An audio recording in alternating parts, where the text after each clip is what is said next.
It's off-season time in our draft-only franchise on NBA 2K24, and we're starting the off-season with a very important decision with our head coach and assistant coach both being expired. Here we see Oliver Gordon here. We could bring him back after a pretty good season, but there are also some upgrades available to us, namely Steve Kerr, Eric Spoelstra, and some others that I think might be just a little bit better for us. I think, these top guys, they're asking for pretty much all of our budget, so I don't know if we could sign them, but I'm certainly going to try. Quinn Snyder's another alternative, currently an assistant coach for the Jazz. But my initial plan is I'm going to offer Spoelstra and Kerr, and if they refuse, we'll go from there, and we'll see where our staff ends up. And we are now at day 7, and our staff is full. As you can see, 17 out of 17. We've gotten everybody that we can, and I'm excited to show you who we got. Starting with a new assistant GM. He's whatever. I didn't want to pay too much for an assistant GM because I feel like I do my job just fine, and I'd rather spend our high budget positions elsewhere, which is exactly what we did with the coaching. As you can see, we got a brand new staff, some changes all along it. And starting with head coach Quinn Snyder, who was the assistant in Utah after being their head coach previously. He's gonna be our head coach. I did try for Steve Kerr and Eric Spoelstra, much like I said I would, but did not work out for us. Unfortunately, they just got bigger offers than I was able to spend from probably bigger market teams. We could see where they end up in just a moment, but also excited about our assistant coach, Darvin Ham. I think that's probably one of the best assistants in the league. Now, I did have to manually take control of the Jazz for this to work because the CPU always rejects when you're trying to promote one of their guys, which is just unrealistic. You don't see a lot of rejections most of the time. When you're offering a coach a promotion, the team will let you do it, but they just never do in 2K. But to make it fair, I also had to accept when the Detroit Pistons wanted to offer JD Bickerstaff a promotion. And so, we got the good coach that we wanted, but we ended up losing one of our assistants just so that it could be fair. And here you go. Why did I want Quinn Snyder? Well, I really wanted a coach that had high perimeter centric. That's where our players are best, and he has a 90 proficiency in it. We wanted to switch to pace and space, which I think is another one really high at. He's good there. Balance is high. He's terrible with the triangle, but I don't really think we'll ever go there. 7 seconds we could try. Pretty much anything above 70 I think we could succeed with. So not going to be post-centric. I don't think we were ever going to be. Not going to be triangle. I don't think we were ever going to be. And not going to be grit and grind. Of those three, that was the only one that maybe, but I still don't think that's really what best fits our team. I think pace and space and perimeter centric is what best fits our team, and that's what best fits Quinn Snyder. And so I think this is a really good match here. We got him for the next 4 years, offering him $7.5 million a year. Offered Darvin Ham just over $1 million. Now the tough thing is, with everybody that was a free agent, you can't actually go in and edit them to see what their proficiencies are.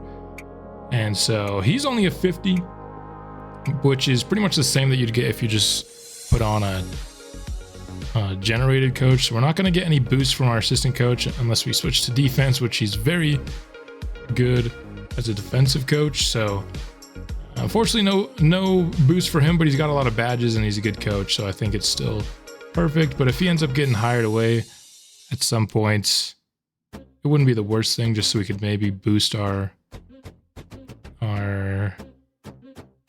schematic proficiency there. Of course, lost JB Bickerstaff. Like I said, we're going to have Delhouse for next year. Jeff Irving comes in as big man coach. Drew Porter for a year as our perimeter defense coach. D. Peters as guard guru. And Terry Fields will be our wing whisperer for the next 3 years. And that puts us up to a 4.5-star coaching staff, which is really, really good. Just missing out on that 5-star. I think we've got one of the best staffs in the entire league, and hopefully it can help boost us over the edge. Having that great staff does hurt us in other areas. We only have a head scout and a domestic scout. We don't even have an assigned foreign scout. Head scout's just gonna have to be the main guy over the foreign, I guess. Our doctors, we have stamina and sleep doctor. That's all we can afford here, but we've got a really good head doctor, so I'm not too worried about it. And that is our staff. All in all, wanted to really nail the coaching staff ahead of season 5, and I think we did just that. I think Darvin Ham's would have been the best head coach had he been our head coach, but Quinn Snyder, I think, is even better than that. And so hopefully that can help us go on a deep playoff run sooner rather than later. I also really like his badges. If we go here, teacher at silver is really good. Signature skills, he's going to help with badges. Rejuvenator's not going to do too much, but clutch here. Elimination games, maybe could have used that in game 7. Don't love competitor, but it's just at silver. Some of the other guys have it much higher. Sponge is good. Our house, gold our house is good. Home games, mentor at silver as well. Produces results but hurts morale. Don't love that one either. Shows little patience for young players, so it's not perfect. He's definitely a coach that wants to win, but maybe he likes old players a little bit more than young players. Would have really loved Spoelstra. He's kind of a really good young player coach, but he got a bigger offer elsewhere.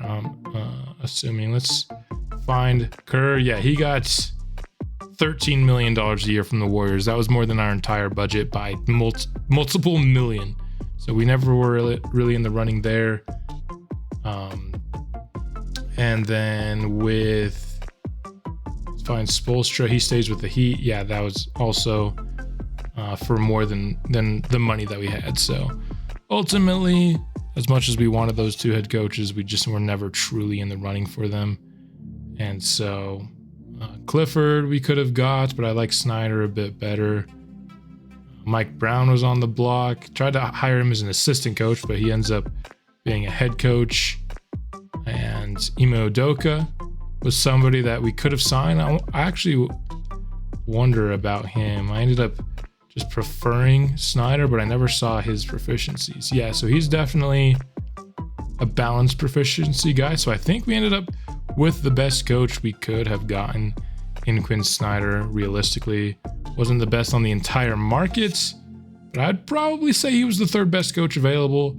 And so getting, a third best guy on the market, I think is a win, especially considering we got a really quality assistant head coach.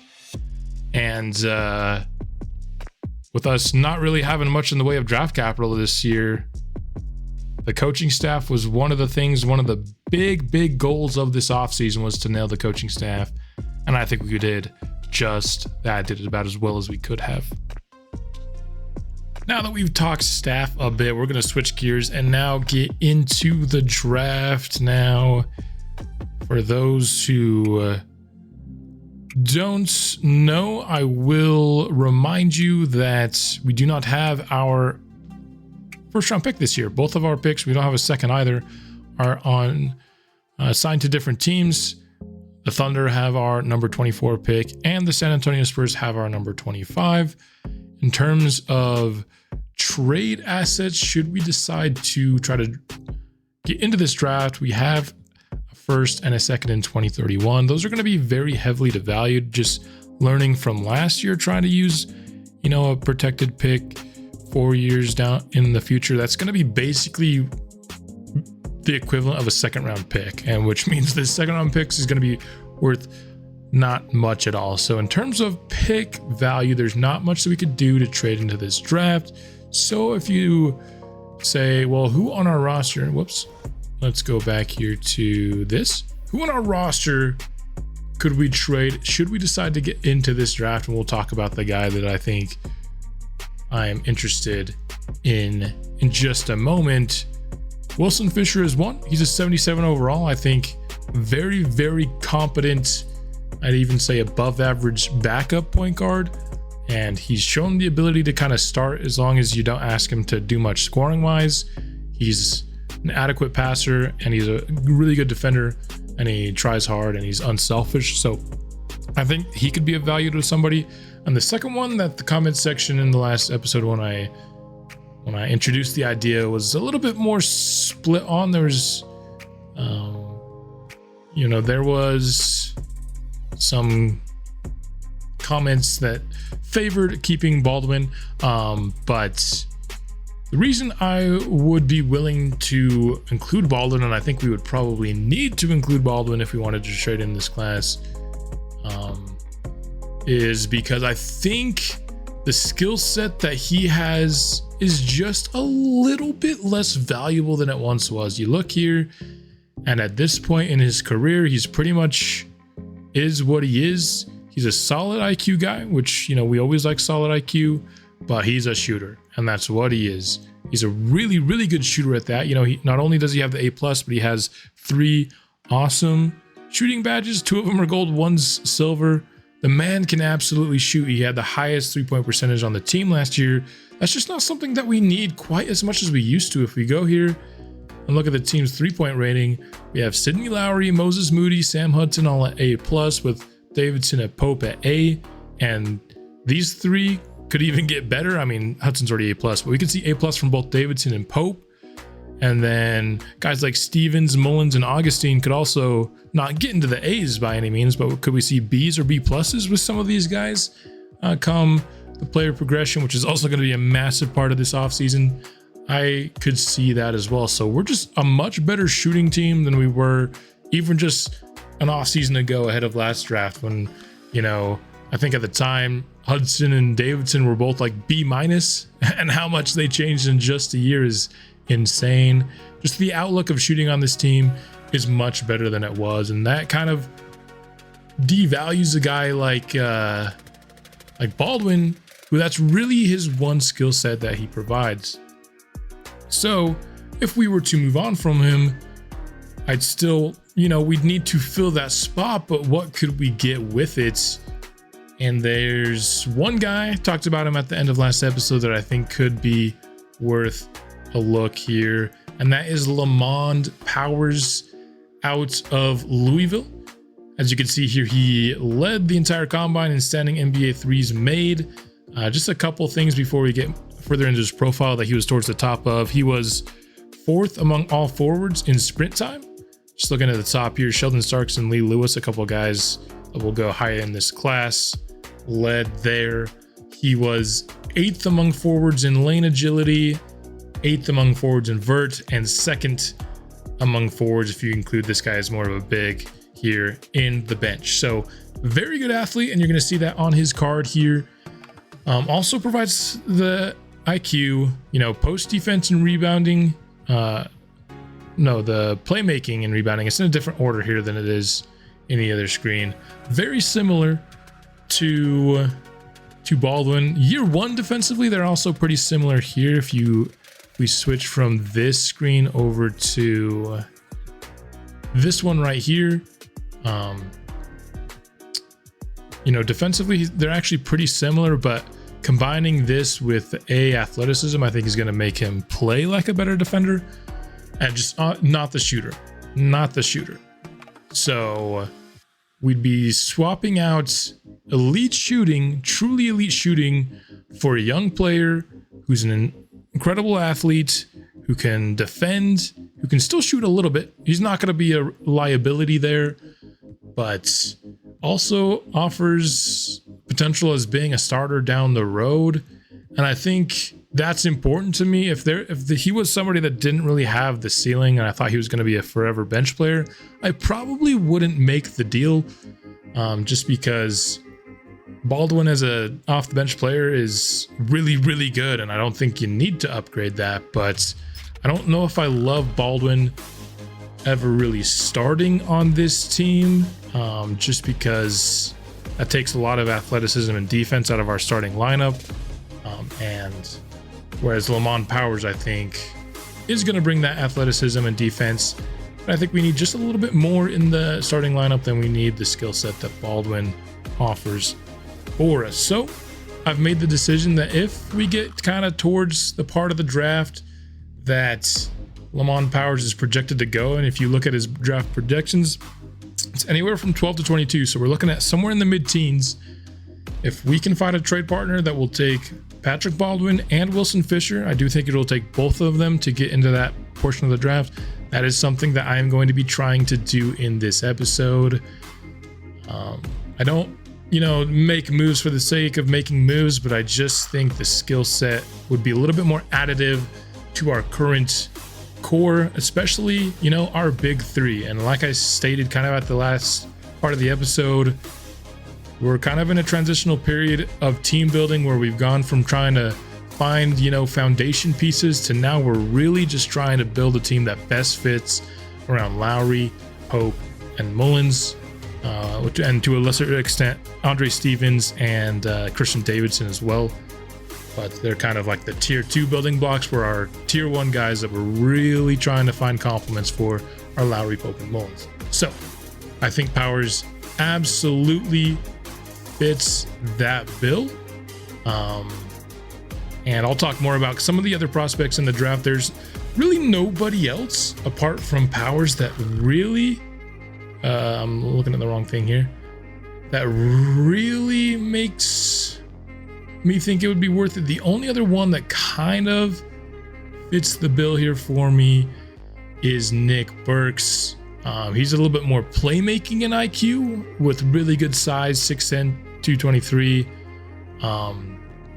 But it's really just kind of, he's probably my second favorite option. I do think there's a pretty big drop off between Nick Burks and Lamont Powers, just in age, starting points, athleticism, talking about an A athlete to a B- athlete. So I do think Nick Burks is an intriguing prospect, but if Lamont Powers goes really early in the draft and we can maybe trade just Wilson Fisher for Nick Burks, I'd be interested in that should the Lamont Powers thing fall apart.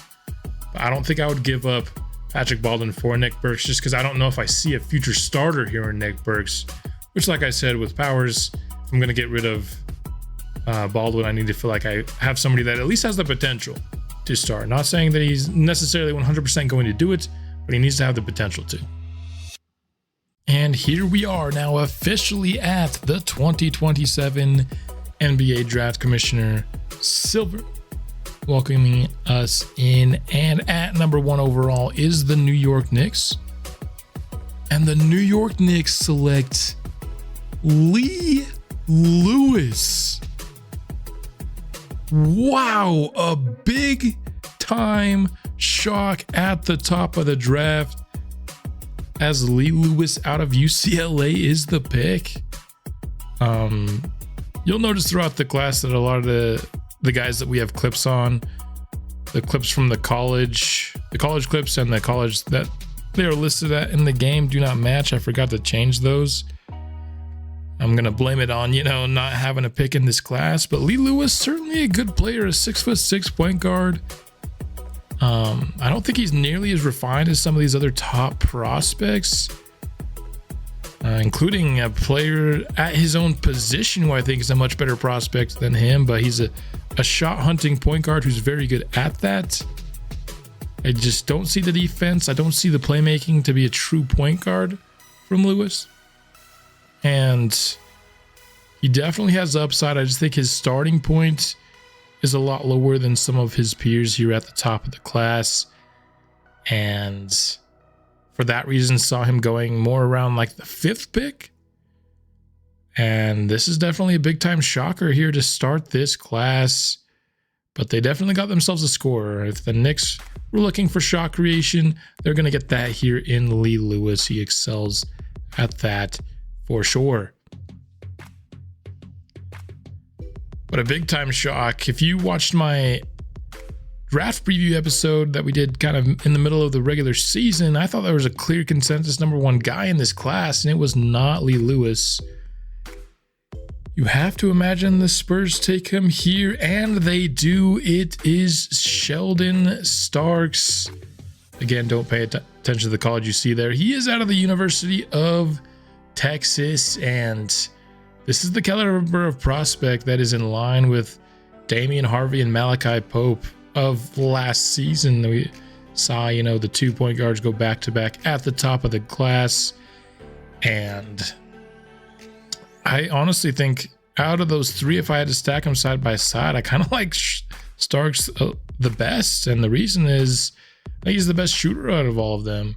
He has a real genuine shot, as you see him hitting threes like this on the move, to be maybe the best shooter in the league someday, which is saying a lot for a 6'7", 235-pound point guard who also excels as a defender. He can score inside as well. He can play make. There's really not a hole to his game. There really isn't. And I think it's obviously close between him, Harvey, and Pope. They're all insanely good prospects, but I think Starks might be the best. And he did not go at number 1. And even worse, the Knicks took somebody else at his position. If they took a Josh Cameron at forward or something because they were set at point guard, I still think that'd be a bad pick because Starks can easily play the 2, or even the 3, honestly. But a steal here for the Spurs, who get to pair Sheldon Starks and Victor Wembanyama for years to come. That's going to be an insane pairing, and I think could be the deadliest duo in the West for the future of this franchise, should they be able to keep both of them. Lightning quick, blazing fast, and just incredibly good at basketball also. Josh Cameron here, I think, is my 3rd favorite player here in the class. He's a small forward / can probably play some power forward as well, who does just a little bit of everything. He lacks that elite skill set for early on in his career, but he also just lacks in general weakness. And if he can just become a little bit more aggressive, many think he has a shot to be the best player in the class, if it doesn't end up being Starks. Got a good stroke. He gets the release off pretty quick. Has that NBA ready body, so not going to have problem with strength or athleticism or anything of that nature. Just a really good player. The one, maybe complaint is that, again, no day 1 elite skill set, and also maybe was a little bit passive at Michigan State last year. 12.5 rebounds a game. He gets in and he does the dirty work, and that's small forward. 12.5 rebounds per game is an insane number. Pavel Bagaric goes here at number 4. For my money, the 2nd best player in this class. Really, the only downside of this player is the fact that he's a little bit undersized for a 2 guard, and that he's one of the older prospects going to go at the top of this class. But that was because he didn't grow up playing much basketball. He's kind of a late bloomer in discovering the sport and has been a very quick riser with it. In terms of his game, there's not really much to poke holes at. Good athletes, good scorer, good defender, good passer. I don't think, he's maybe elite at anything, but he has the upside to be, especially considering his limited experience with basketball, having just played it for a few years, and he gets much, much better every year and was very productive with Miami. And now he's going to be the next 2 guard for the Chicago Bulls. At number 5, we got the first guy that I didn't have clips for. So the top 4 players that I previewed, in the middle of the regular season, they end up being the top 4 players off the draft board. So I accurately predicted the top of the class. Give myself a small little pat on the back. Don't have as many clips on this year's class. Again, kind of like not updating the college. I blame that on A, us having a very surprising and good season, and B, just not really doing as much work on the draft class in general, especially the top of it, because we were never going to have a pick. That being said, I do still have a baseline knowledge of a lot of these guys. Matt Manis, a good player with good size. He's not an elite prospect by any means, but I think a really solid pick there. Ben Manis here, South Florida. Does not look like a real person, but just an absolute unit at the center spot. He's definitely a more traditional big at 7'1", 263 pounds. More of that interior force for Portland. Sergio Ruiz out of Mexico at 6'1", 195 pounds. A very shifty point guard for the Nets. Coming in at number 8 is Thomas Nixon, and he's another one of those players who was going to be somebody that I thought I might get clips on, but if I, did around a dozen like I like to do in other classes, he probably would have been. Good offensive player for sure for the Wizards. Can really score the ball. Spencer Norris, another guy who does not look real at all. Didn't love a lot of the forwards in this class. Norris, he's fine. I don't know if I really saw top 10 pick in him, though. Made a ton of college threes at the draft combine, though. That is for sure. Clyde Macy out of Gonzaga goes to the Warriors here at 10. And now this is where I want to start floating the idea to teams. And I know the Pacers are one of our rivals, them having Darren Anthony. But I honestly think that would make it maybe even a little bit more fun trading Patrick Baldwin to somebody. It's a little bit of a rival. I wonder. I don't know if this is going to work, but this is where you could start to see pretty much every pick from here, either until a trade is accepted or we get or Lamont Powers is drafted by somebody else. I'm going to try to make this trade. And we get it. Number 11 is ours for Patrick Baldwin and Wilson Fisher. So, the Pacers, they're a playoff team. I think getting somebody like Patrick Baldwin that can contribute next year a lot more than a lot of these rookies can, I think it makes sense for them. They're one of those playoff teams with a lottery pick, and that was kind of the team that I was looking towards trying to trade with here, because that would be a team that would make more sense for Patrick Baldwin. So we are now on the clock, choosing the prospect. This is not going to be much of a debate. I've previewed him as really the only player that I thought was really realistic for this team, and that is Lamont Powers, the small forward out of Louisville. What Powers brings to us that I thought we were missing with Patrick Baldwin is, first off, just elite athleticism. Not only does he have great positional size at 6'9", 234 pounds, but he's also really fast, really strong, and that's going to help him, I think, be a very good defender down the line. Year one, he's actually probably going to be pretty similar to Patrick Baldwin defensively, but I just see the upside of his defense as being something that could absolutely help this team. Another reason why I like this player, he's the high IQ guy. We've kind of really all throughout this series have been looking for high IQ players. That's really going to help just avoid dumb mistakes. And when you're a playoff team, you really don't want guys out there that are just making terrible decisions on the court, or terrible help defense, or whatever it may be. Limiting mistakes is very, very important come the playoffs, and I think his high IQ is going to help that. And then he's also a decent shooter. He's not, elite by any means, but I don't think he's going to be a liability as a shooter. So a guy that can be an athlete, can make smart reads, can defend, and can, hit the shot when he's left all wide open.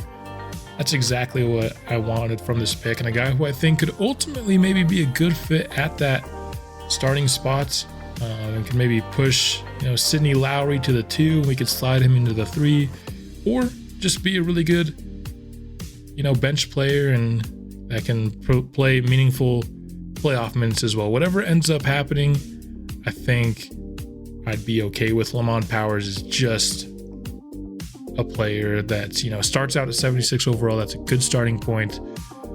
Starts out with maybe not having anything elite, but having just no true weaknesses as well. Like I said, the athleticism and the IQ really are what drove this for me. You see the C+ potential, and that doesn't look great, but he has that All-NBA ceiling, and we're definitely going to be giving him minutes from the beginning of his career to hopefully help him hit that higher ceiling rather than that kind of lower potential that you saw there. So getting him good looks and good minutes early is going to be a priority. And, you know, makes it a little bit fun going in next year having a new player instead of having the exact same rotation. But that wasn't the reason I made this move, just to have change for the sake of change. I do truly think that Lamont Powers' skill set fits better long term with our building block pieces than Patrick Baldwin's does. And so, Lamont Powers, welcome to the Nashville Sound. Very excited we were able to end up getting this player. Didn't think Baldwin and Fisher would get us 11, but again, I think the Pacers being a playoff team that's more concerned with winning now helped that a bit. Their 11th overall pick, I think, meant a little bit less to them. So, if I'm being honest, I haven't done a ton of work on the rest of this class. So what we're going to do right now is we're going to simulate to the end, and I'm just going to show you who ended up being good in this class later. Normally I would do, I'd have a lot more knowledge, but just with this class, I was really looking at the top of the class and then players who could maybe fill our role of what we wanted here. So let's start to go through. We'll go through all these first round picks and see just what kind of draft classes everyone ended up getting. Lee Lewis here, the #1 overall pick, man. This is a tough break. 72 overall, 2 badges, good badges. He's gonna be a good shooter. The guy can really, really score, and he's just a really good offensive player. Like, you look at this, and that does not look like a 72 overall player. It's because he's a terrible defender. Good athlete, solid IQ. He has that massive upside, though. He has the upside because he can score, because he's an athlete with good size, and he's so young. He has the upside, so I guess you can't fault the Knicks for that. But you have the guy that's already a star, in Sheldon Starks. A+ 3-point scoring, A defense, A- playmaking and mid-range, and B+ inside. That's insane. A athlete, B IQ, A potential. I'm pretty sure weren't Harvey and Pope only A-? I think Starks is the best of these big point guards that have come out. Now you could throw Lee Lewis in there because he was drafted as highly as these other guys. I just think he's not quite the caliber. Does technically have the highest potential though. 7 badges, and they're really good ones. Maybe not Dream Shake. I don't know how often he's going to use that, but although he as 6'7", 235 pounds, he might post up a lot. So really, really awesome pick from the Spurs. I have a feeling we might see them in a final series at some point in this series. There's a chance. Josh Cameron here, only 1 badge, and again, his selling point is super high upside and youth and lack of real any weaknesses. He's a good inside the arc scorer. That's what he's best at. He's a good athlete, and so I think the Grizzlies got themselves somebody who can play a bit as a rookie, but really you're getting them for later on. Pavel Bogdanovic, our scouts projected him as 76. He ends up 78. So he's better. He's actually a little bit worse of a scorer though, and a better defender. Our scouts thought better IQ. B+ IQ is really, really good. A potential. We're seeing really good potential out of the top of this class. But again, just a very good all-around player. 22 years old is a bit not great, and 6'3" at 2 guard, but 5 badges to start too.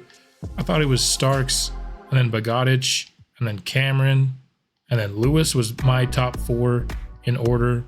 And looking at them after the draft, I think I would keep that the same. Manis here, 0 badges, 76 overall, inside the arc score, can't hit threes, just be potential. Not, I think, what you're looking for there.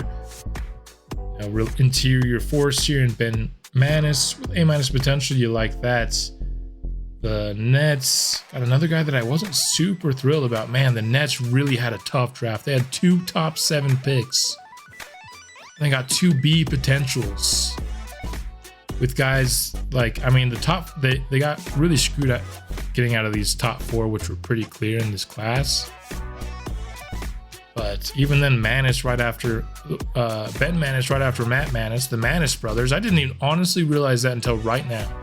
The Manis brothers in this class. Let's go. Shout out to 2K for creating the Manis brothers storyline.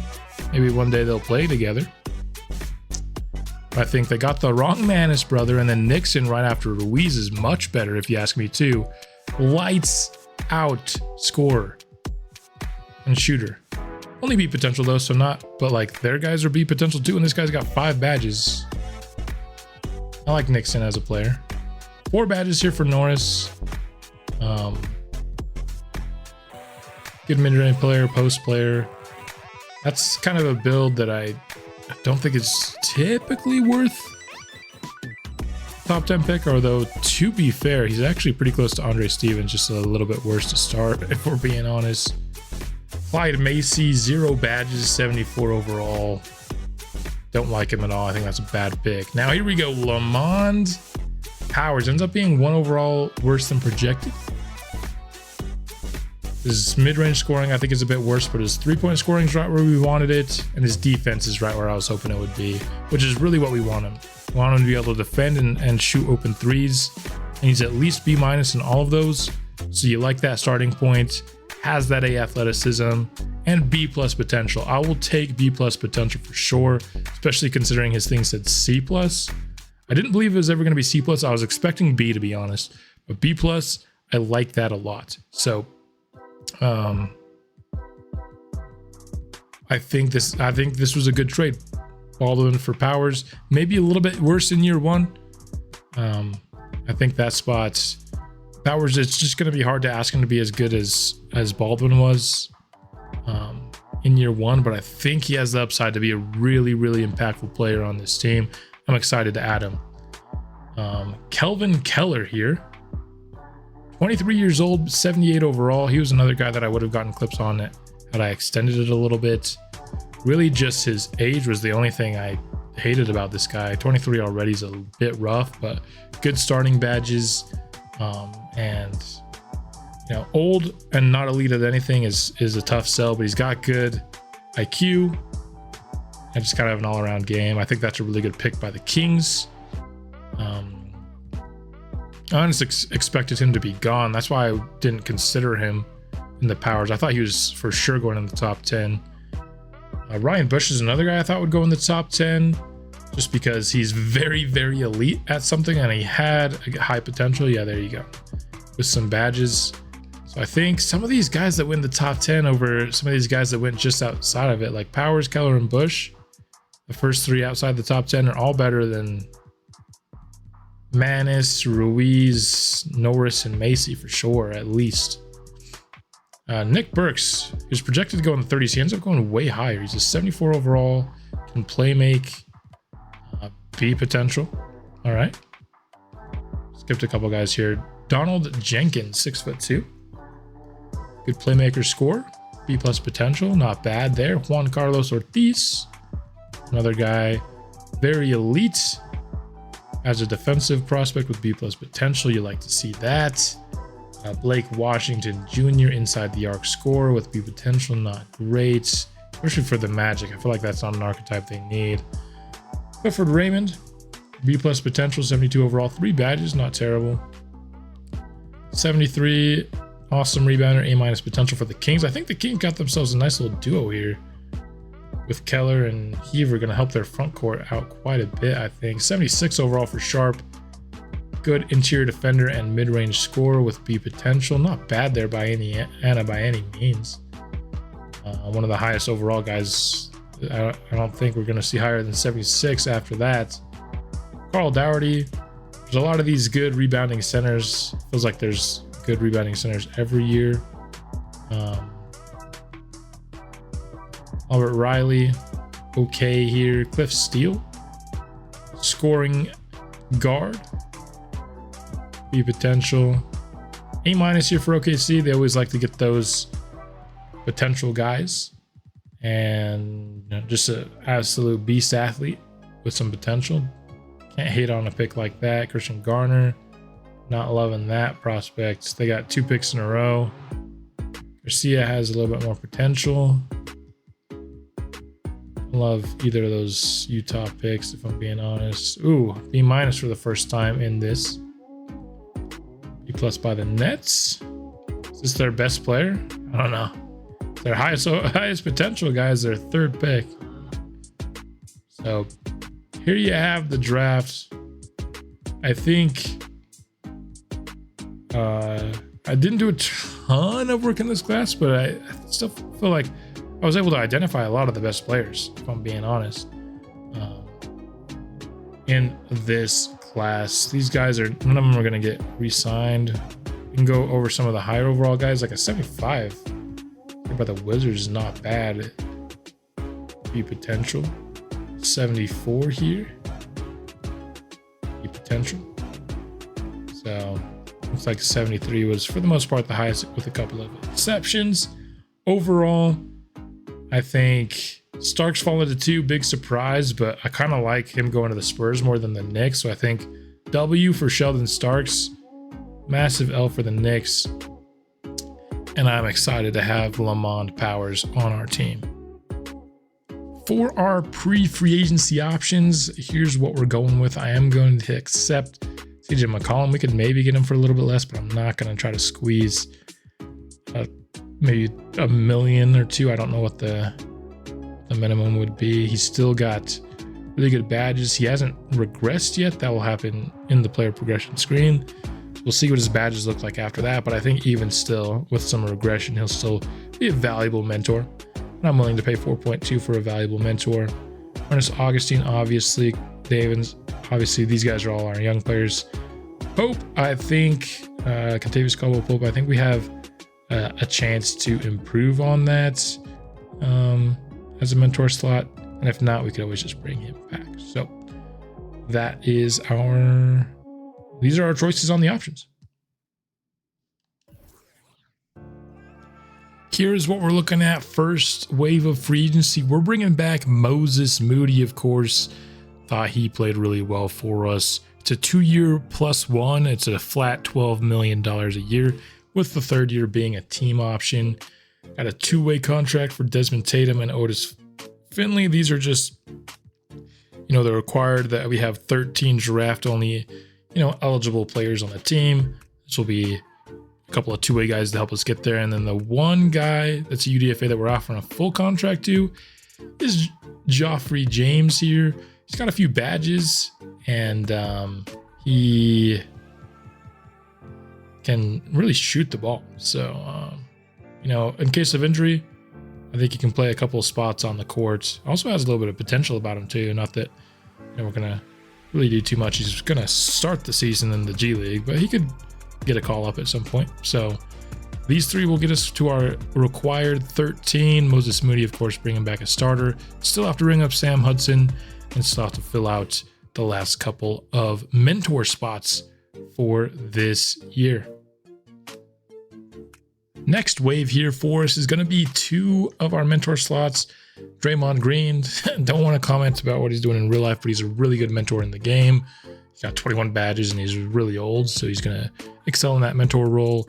Nerlens Noel, I don't think there's a ton of really good center options, but I like what I see from Nerlens Noel badge-wise. We'll see. It's hard because these guys, their badges go down in player progression. You don't get to see what they're going to be after the regression, so you kind of got to project after regression what they might be. But I still like what I'm seeing from Noel in terms of being a potential mentor for Mullins. Green, I think we could go Powers. We could go Ernest Augustine. One of those 2 will probably get the Green mentorship here. Now we're signing Sam Hudson. It's going to be another flat year, $14 million per, another 2+1 with the team option. I'm liking that for some of these younger players. Just, give them a couple of years, give them some money and see what they're actually asking for and if we can pay it to them. So I think at least for the next 2 years, we'll have a decently clean cap slate. And so Sam Hudson going to be our backup point guard for the next 2 years at least. And our last mentor slot is a bit of a surprise. We're going to land Klay Thompson here. Now, he's probably not going to like being a bench warmer. Depends on how much his overall goes down, you know, at such an old age. But I mean, badge-wise, he's absolutely elite for a 3-and-D player. I'm thinking Lamont Powers or Christian Davidson for Thompson here. Would be a this is an elite tier. So just getting all these old Warriors guys and having them, you know, mentor our guys is a pretty big get, and that's gonna round out our roster. Let's see what happens around the league in free agency before getting to what's honestly the biggest portion of this offseason, and that is the player progression. Massive implications for what our expectations are next year are going to happen in that progression period. Now on day 12 of free agency, we can see kind of who signed around the league. Let's sort by, I was sorting by age for my mentors, but let's sort by overall here. SGA is going to the Heat. A big move. He's been with OKC all the way up through now, right? Yeah. After spending many years in OKC, we've got a move here to Miami. That makes them an interesting team. Steph stays with the Warriors. You got to imagine he's retiring there. KD to the Mavs. Okay, so they're replacing Jimmy Butler with KD. Butler goes to the Suns. The Blazers keep Scoot. No surprise. Brandon Miller with the Hornets. No surprise. Men Thompson. Why are these guys but not Victor Wembanyama here? Did they get their options declined and then just re-signed? Seems odd. But 3 big, you know, current rookies. Fox to the Bucks. Is that a re-sign? It is.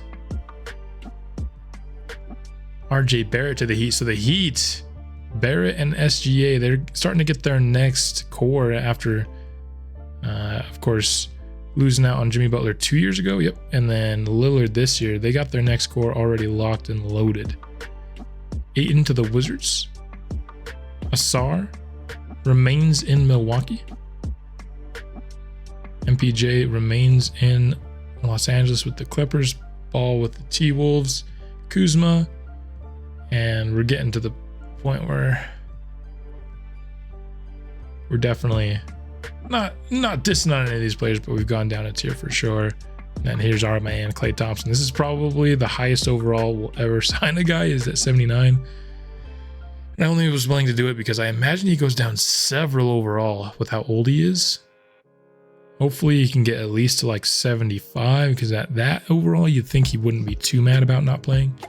If he stays at like 77 or something, he's going to be pissed that we're not giving him any minutes. So, yeah, hopefully he goes down.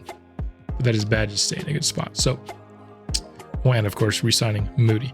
So, there you have it. The Heat, the big-time winners of free agency this season, for sure.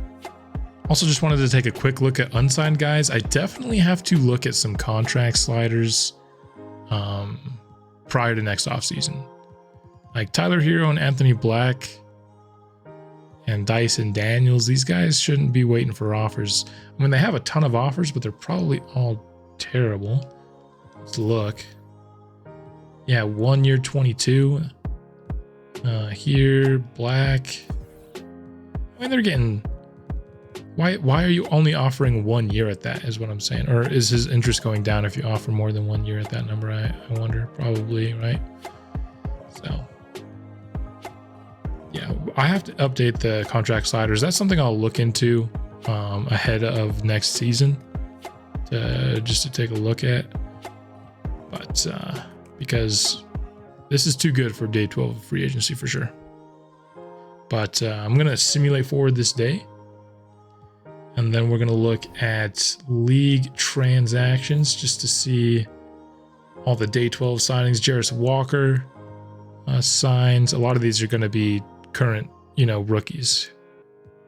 Yeah, just pretty much a ton of current rookies. One for more of the higher overall guys. Anthony Black to OKC on that $19 million. I mean, hard to replace SGA, but at least you get a young, exciting point guard for sure. I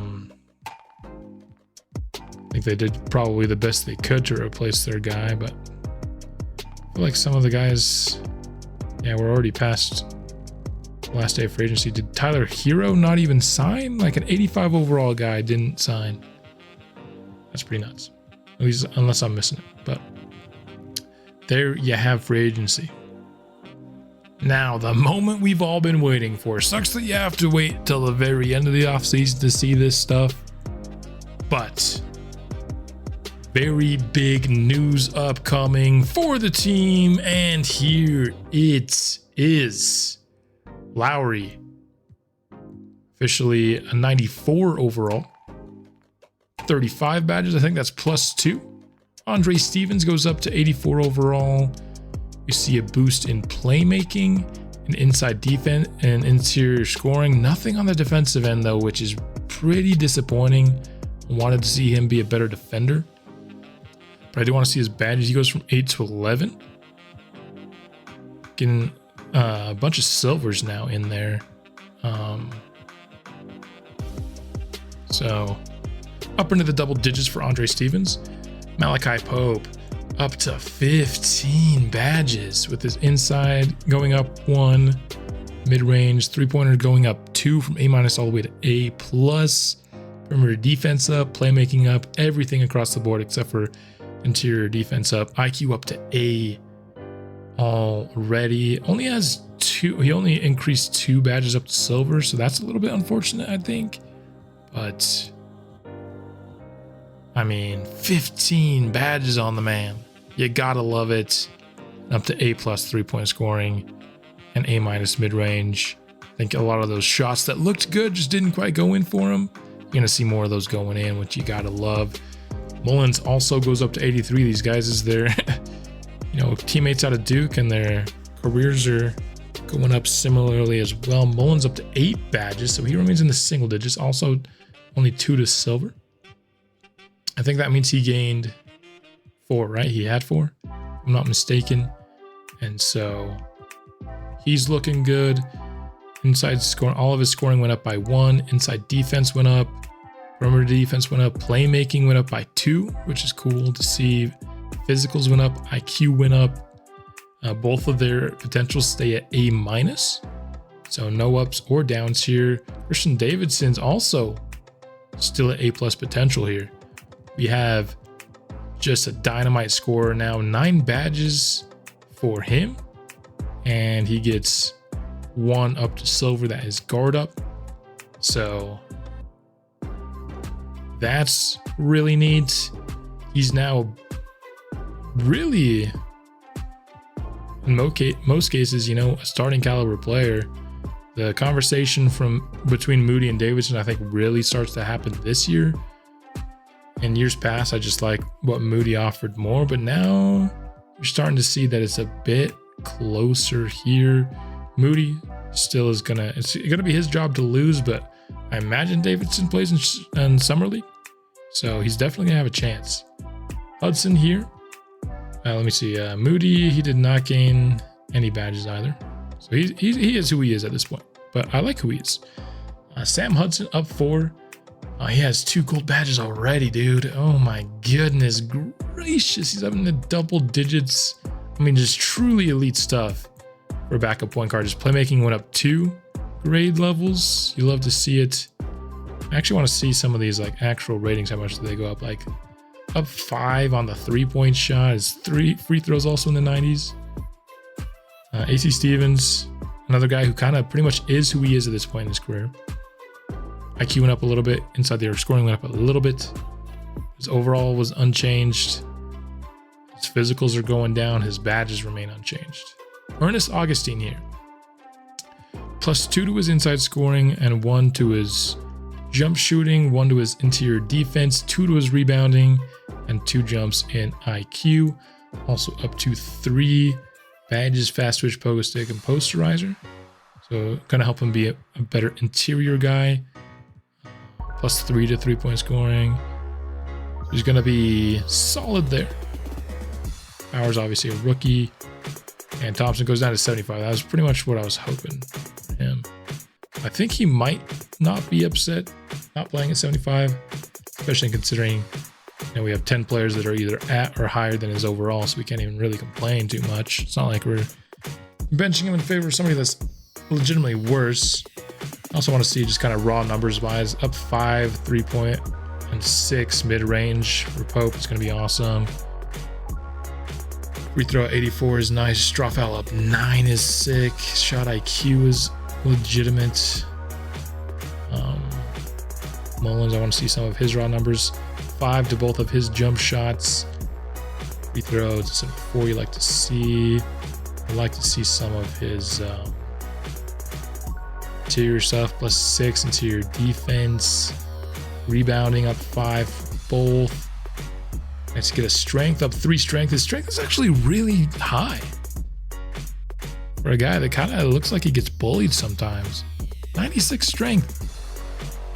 He's really high, deceptively strong from the young man. So, like what I'm seeing there. Raw numbers for Davidson up 7, so that's the highest jump we've seen. And shooting. Shot IQ is really high, it's in the 90s. I beg to differ. What's his free throw now? Finally hit 70. Oh boy. Been my one annoyance with him, honestly, is when he gets to the free throw line, he always splits them. What are the raw ups for Lowry? He's not getting them for everything. I mean, he can't get it from mid-range anymore, to be honest. 3-pointer up to 96. My goodness. Draw foul. High 90s. You love to see it. Mid-80s for his free throw. Shot IQ is pretty much maxed. Perimeter defense already is maxed. Lateral quickness is down just a little bit, but still elite. Yeah, beautiful, beautiful, beautiful screen. Look at all that green, and not just a little bit of green. We're talking about up 3, up 4, up 5, up 4, up 4. This team's going to be really good next year. Look at this. If we decide to start Davidson, or even if Moody just needs a +1 from morale, we've got a whole entire starting 5 of 80+. Which I think actually we had with morale boosts last year as well. But awesome, awesome what I'm seeing here. Love that nobody went down in potential. Nobody went up either, I don't think. I think Hudson actually went down to B. So he might be pretty close to done. But I mean, he's our backup point guard. He doesn't really need to get better at this point. But yeah, between Pope, Mullins, and Davidson, those are the real ones that you really didn't want to go down. I'm honestly fine if, our future goal for Davidson truly is 6th man. I think he's already there. Of course, if we wanted to end up being a starter, then yeah, you want him to continue to improve. I'd be fine either way with him, honestly, but he has kept his potential nicely. I did not think he'd honestly keep A+. I thought he'd have gone down one of these years for sure to at least like A-. But we've gotten lucky there, so here we have it. Last thing I want to do in this episode is just show a little bit of some aesthetic changes. There were some requests made last season, and I think a lot of the major ones I like to save for the off season. I also haven't done them yet, so I'm going to do them, and then I'm going to show them to you, and that will be pretty much how we end this episode. Also, I have a fun announcement to make during the aesthetics as well, so let's get to that section. So here we have it, a couple of updates here. There's a request to give Lowry some tattoos. Decided to give him just the whole sleeve. Also added the cloth there on that wrist. So now that other arm's not looking so bare, and he's got something going on with each extremity. So I think this is probably pretty close to what Lowry's final form is going to be. We might update him at some point in his career as well, but I like this sleeve look on him. And there you have it. Playoff superstar. Doesn't get himself some ink in the off season. The only other one I updated is Francis Mullins. He was the other one who got a request for a change. We upgraded his a little bit, at least gear-wise, in the season. But he also grew out his hair a little bit. He had just the fro. Now he's going the full, massive fro tied up there. And kind of like it. Makes him a little bit more distinct, which is kind of the comment on him was that he doesn't look super noticeable, and so I think that the wild hair could help in that regard with him, and I'm liking that look. So those are the two players that we changed. Everybody else, of course, with Powers, I actually updated his look when I went to go get clips of him, because his look was terrible in the game. It was one of those really bad looking generated faces. So when I'm about to get clips of somebody that looks terrible in the draft, I usually just update their look then to make them look a little bit more like real people. So not much else to do here, because I've already touched up on that. And then I don't think anybody else really had bad looks going about them. I didn't mind these other guys either, but you know, I'm always willing to implement suggestions for sure.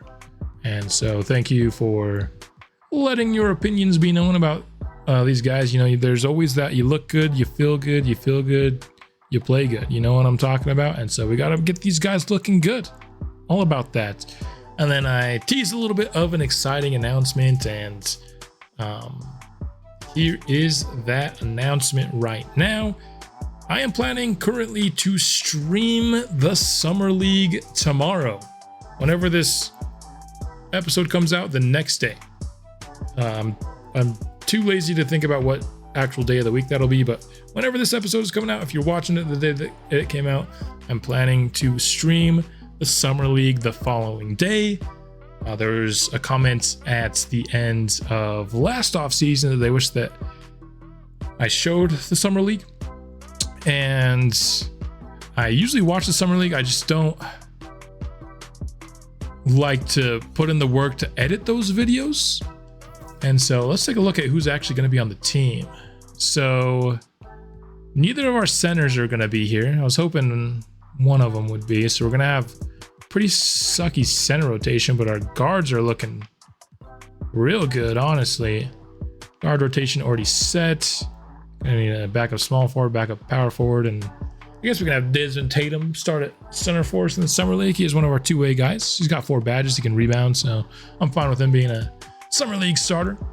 So if you want to see some extra previews of, you know, year 2 Pope, year 3 Hudson, year 3 Davidson, rookie Powers, year 2 Ernest Augustine, get the first preview of what they might look ahead of the season.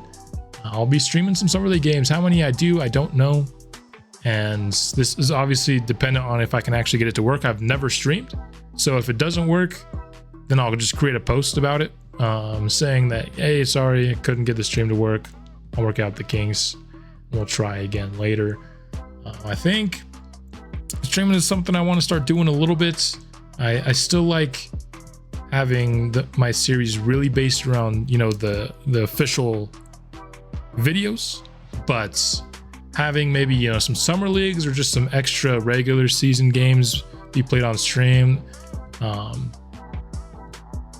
just for those who are as invested in this team as I am and who want to see just a little bit extra. I want to make that available for anybody, and probably be doing something similar with like preseason and with my Madden series if I can get that going as well. So yeah, this is, like I said, it's dependent on me actually making sure I actually know how to stream. But if I can, we will be doing it. But that is all I've got for this episode. I'll probably build this Summer League roster off camera or maybe at the start of the stream, either one. So that's all I got for this episode. Thank you for tuning in. Hope you enjoyed this off season and liked the moves that we made. I thought we did pretty much as good as we could have in this offseason. I liked the mentors, liked the draft pick, and I liked the offseason progression and the coach hire, of course, which happened so long ago. It feels like it almost swept it under the rug. But anyway, this outro is way too long.